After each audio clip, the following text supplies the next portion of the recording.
この動画は DIY で家作りシリーズ第1弾で水盛りやり方水糸張りをしていきます。一部水糸張りの場面を後から撮り直したリメイクバージョンです。最初に水盛りがきちんとできていたおかげで、後々できた基礎もきちんと水平や直角が取れた形で出来上がりましたので、ぜひこのやり方の様子が参考になればと思います。DIY と豆柴弦。どのような家を作っていくのか簡単に説明した上で、どのようなやり方をしていくのかを説明していきます。これから建てる家は平屋のごく簡単なお家です。部屋の数は3部屋で、トイレ、寝室、居間と簡単な構造です。できれば後からウッドデッキや薪窯風呂などを増築していきたいと思っています。さてやり方ですが、まずはじめに行ったことは、家の周囲を水糸を張りたいと思ったところに杭を打ちました。それから水盛りをして、水平を取ったところに板を張り、そこに水糸を張っていきました。それでは早速実際の様子を紹介していきます。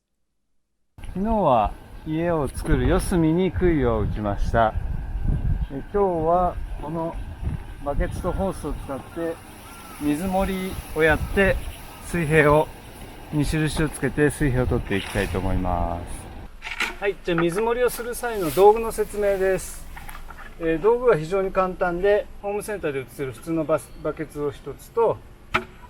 あと水盛り缶ですね。これ水盛り缶なんですけど、金魚の泡ブクブクの時に使うホースです。これ5メートルしか売ってなかったんで5メートル買ってきたんですけど、この5メートルを2つ合わせて、こういう部品で5メートルと5メートルをつないで10メートルの水盛り缶にしてます。10メートルにすることで真ん中から四方全部に届くという仕組みになってます。見てほら、これ止まった。本当？ほら。なんか。あ。これ止まった水。ここはバケツと同じ高さってことだ。実際に水盛りをやる際は、杭の上で水盛り缶を上下しっかり押さえて行うと、ちゃんとどこで水が止まったのかが分かりやすくなります。本当だ。水盛りで水平を取って板を取り付けてみました。で、こっちの板と向こうの板水平のはずなんですけど、では離れている2つの場所で水盛りを取って実際に水平器を置いてみると、きちんと水平が取れていることが確認できました。実際にバケツとホースという簡単な道具でやってみて、本当に水平が取れるんだというのがとても不思議でした。水平が取れて板を張れたら、次は水糸を張っていきました。水糸を止める際のポイントとしては2つありまして、1つはいつでも外すことができるということと、もう1つは張り直しがいつでもできること、この2つになります。それを実現するために、水糸は片方はビス止め、もう片方はぐるぐる巻き止めというものをやっています。で、ここのビス止めですが、水糸の一方でまず輪っかを作ります。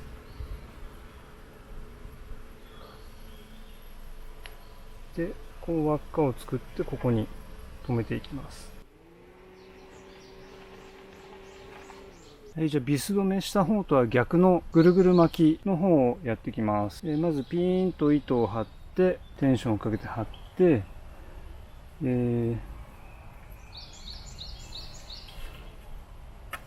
糸で、この糸を押さえるような感じで、左右交互にぐるぐる巻きにしていきます。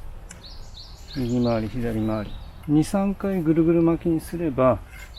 もう、これで、基本これで外れることはありません。なので、ここまでやったら、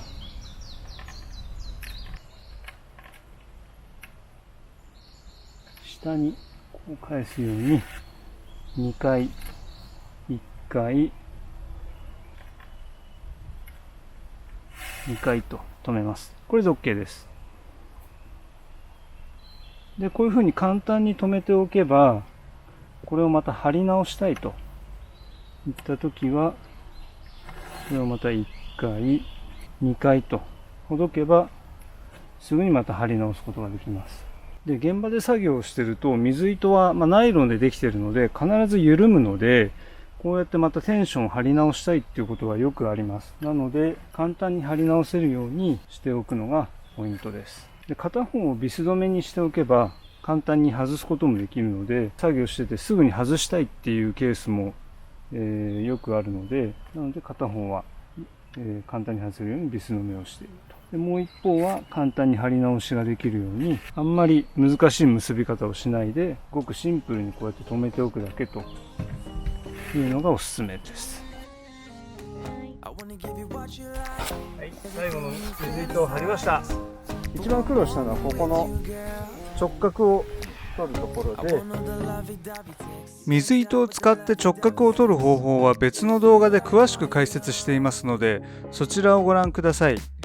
基本的にはピタゴラスの定理を使って距離を測って計算する方法です。で、この板とこの板ずっと向こうまで水盛りをしたことで水平が取れてるんですけど、地面から結構高いところに水平が取れてるっていうのが分かると思うんで、これだけ向こう側よりこっちの方が地面が低いということになります。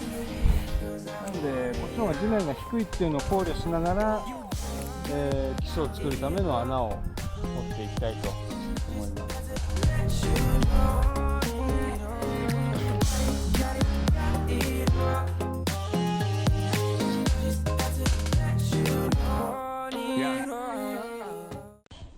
DIY と豆柴ゲンチャンネルです。チャンネル登録お願いします。では次の動画で会いましょう。またねー。